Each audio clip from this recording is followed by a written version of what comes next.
So these are cookie cutters that have been passed on. Mom passed them on from my grandma, who got them, I think, from my great grandma. These are super special to me because it just reminds me of Christmases when I was a kid.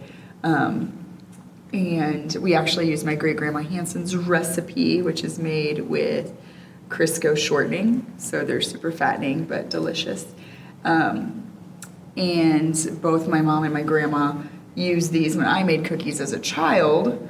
But the neat thing was, even though it's the same recipe, my mom's cookies were always thin and crispy, and my grandma's were always nice and thick. But they would use the same cookie cutters in the same recipe. So I try to get a good balance of both. But they're the best sugar cookies around, and we only have them at Christmas time.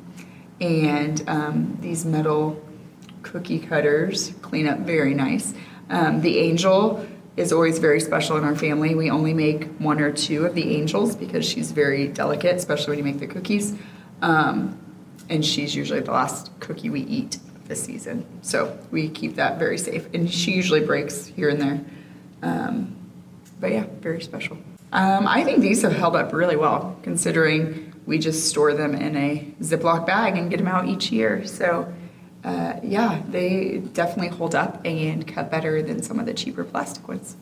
I would hope that my children and grandchildren would utilize these and make them special each year, just like we do.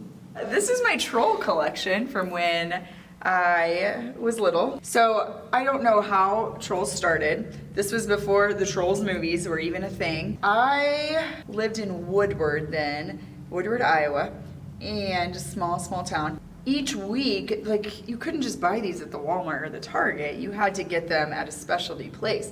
And there was a little pharmacy on the square in Woodward, and about every week my grandparents would take me there and let me pick out a new troll. They don't really serve much purpose, but I always loved them, and I just loved having different scenes of them. If I had to pick one for my son, let's see. I think I'd pick this guy.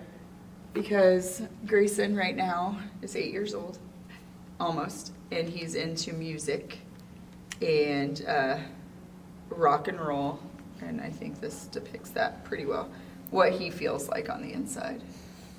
But I just think this one's really cool too. For Everly, oh my gosh, if she had her choice, she would definitely choose one of these babies. She's in the babies right now. And she's gonna be a great mother someday because she likes to take care of everybody.